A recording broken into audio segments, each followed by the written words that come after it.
এরপরে অন্যান্য যে সকল সরঞ্জাম আদি হতে পারে নির্যাতন করার, সব কিছু দিয়েই আমার উপর নির্যাতন করা শুরু করলো।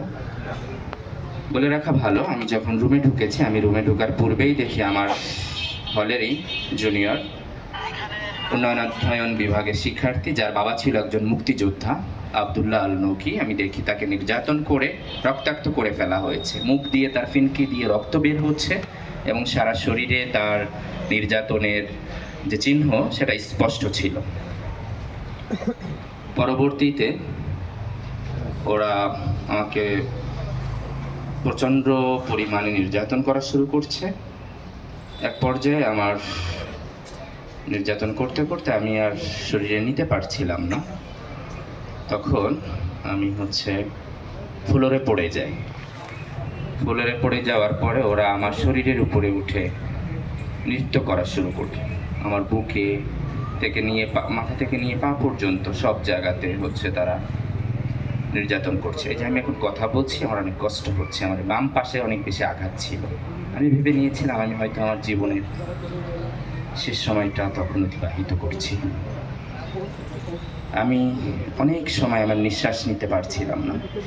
ওরাও দেখলাম যে কিছুটা হতচকিত হয়ে গেছে, হয়তো মারা যাচ্ছি এই ভেবে। আমার এই অবস্থা চলাকালীন আমি হঠাৎ করে খেয়াল করলাম যে আমার হলের আমারই ইয়ারমেট, যে খ ইউনিটে চতুর্থ হয়েছিল, সানাউল্লাহ পাটোয়ারি, লতে পড়তো, তাকেও হঠাৎ করে ধরে আনা হয়েছে এবং তাকেও ওইভাবে যে সরঞ্জাম আদির কথা আমি বললাম, লোহার পাইপ সহ চাপাতি, হকি স্টিক, ক্রিকেট খেলার স্টাম্প সব দিয়ে নির্যাতন করা হচ্ছে। আমি ফ্লোরে পড়া, আমাদের এই ছোট ভাই যে মুক্তিযোদ্ধার সন্তান ছিল সে খাটের এক কর্নারে বসা, আর সানাউল্লাহ পাটোয়ারি তাকে খাটের উপরে বসানো হয়েছে এবং দুই হাত দিয়ে ধরে লোহার পাইপ এবং হকি স্টিক দিয়ে ইচ্ছা মতন পায়ে পিটানো হচ্ছে। আমি ভেবে নিয়েছি আমাদের এই ভাইদের পা প্রতিটা বাড়িতেই, প্রতিটা আঘাতেই ভেঙে টুকরা টুকরা হয়ে যাচ্ছে। যখন এই অত্যাচার চলছিল, সানাউল্লাহ ভাইয়ের পা ফেটে আমার শরীর থেকে বিভিন্ন জায়গা থেকে রক্ত বের হয়ে অনেক বেশি রক্ত রুমে হয়ে গিয়েছিল। তখন ছাত্রলীগের সন্ত্রাসীরা বলতেছিল শিবিরের রক্তে আমার রুম অপবিত্র হয়ে গেছে, এটাকে পবিত্র করতে হবে। আমরা যখন ওই রুমে ছিলাম তখন 10-15 জন মিলে নির্যাতন করছিল। তাদের ভিতর অনেকেই এখন বিভিন্ন জায়গায় আছে, এনএসআইতে আছে, জগন্নাথ বিশ্ববিদ্যালয় ম্যানেজমেন্ট বিভাগে শিক্ষকতা করছে,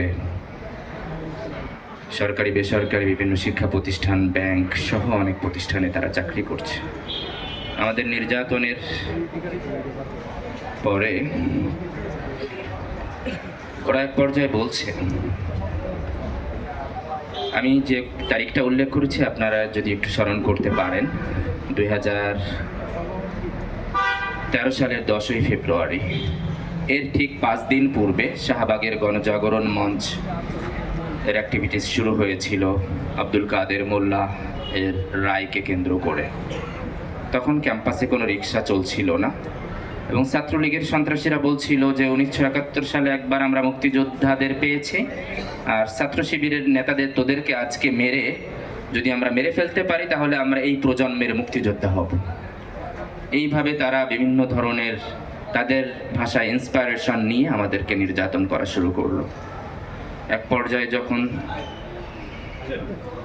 আমি নির্যাতন সহ্য করতে না পেরে আমার দম বের হয়ে যাচ্ছিল, আমি ওদের কাছে পানি চেয়েছিলাম। একটু পরে ওরা পানির বোতলে প্রসাব ভরে এনে আমাকে বলছে, তুই যেহেতু শিবির করিস তোর জন্য পানি না, এই প্রসাবই খা। ওরা আমাদের এই ছোট ভাইকে নির্যাতন করে অনেক ছেলেপেলের নাম নিয়েছিল যারা শিবির কেউ করতো কেউ করতো না, কারণ ও জুনিয়র হওয়ার কারণে নির্যাতনের ভয়াবহতা শারীরিকভাবে এবং মানসিকভাবে সহ্য করতে না পেরে অনেকের নাম ধরেছিল। পরবর্তীতে আমাদের সামনে আর যখন নাম না বলছিল তখন ওকে আরও সাধারণ শিক্ষার্থীদের নাম নেওয়ার জন্য পাশের রুমে নিয়ে যায় নির্যাতন করা শুরু করলো। এর এক পর্যায়ে ওরা নির্যাতন করে আমাদের সানাউল্লাহ ভাই, যিনি সেন্সলেস হয়ে গেলেন ওনার অনেক ব্লিডিং হওয়ার কারণে এবং নির্যাতন সহ্য করতে না পারার কারণে। আমার সেন্স কিছুটা কার্যকর ছিল।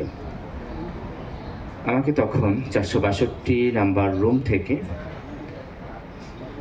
নিচে ফেলে দিল। আপনারা যারা জানেন সবাই জানার কথা, নিচে মাটি ছিল না। ওইখানে মহসিন হলের কর্মকর্তা কর্মচারীদের রুম এবং গেমস রুম। আমি সেই কনক্রিটের উপরে পড়ি। ফর্চুনেটলি আমার মাথাটা না পড়ে আমার 2 পা পড়েছিল, যার ফলে গাড়ি হঠাৎ করে পাংচার হলে যেভাবে ডেবে যায় আমি ওইভাবে ডেবে গিয়েছিলাম এবং পরবর্তীতে হামাগুড়ি দিয়ে আমি মহসিন হল এবং সূর্য সেন হলের সম্মানিত শিক্ষকদের যে আবাসিক কোয়ার্টার আছে ওই কর্নার দিয়ে হামাগুড়ি দিয়ে একটু সামনে আসছিলাম, কারণ এর তো মধ্যে আমার পা ভেঙে গেছে হাঁটুর উপর ভর করে এবং হাতের উপর ভর করে সামনে এগোলাম। তখন আমি আগেই বলেছি ক্যাম্পাসে কোনো রিক্সা বা যানবাহন ছিল না, যেহেতু গণজাগরণ মঞ্চ ওইখানে অনেক বেশি জনসমাগম হওয়ার কারণে কিছু ছিল না। আমাদেরকে নির্যাতন করতে করতে সন্ধ্যা হওয়ার পর হয়ে গেছে। আমি হঠাৎ করে দেখলাম একজন শিক্ষার্থী সাইকেল নিয়ে, সম্ভবত আমাদের ওই শিক্ষার্থী ভাই টিউশন করে এসেছেন। আমি বলেছি, ভাই আমাকে একটু ক্যাম্পাসের পাশে রেখে আসবেন? তখন স্বভাবতই উনি বললেন না। কারণ না বলার পিছনে কারণটা হচ্ছে আমার শার্ট প্যান্ট সব কিছু ছিঁড়ে গেছে, আমার মাথা থেকে নিয়ে পা পর্যন্ত বিভিন্ন জায়গা থেকে রক্ত বের হচ্ছে এবং আমার পায়ে কোনো স্যান্ডেল নাই। আমাকে দেখে মনে হচ্ছিল চোর, কারণ আমরা বিভিন্ন হলে যখন বিভিন্ন জিনিসপত্র চুরি হয় তখন চোরকে এই লেভেলে মারা হয়।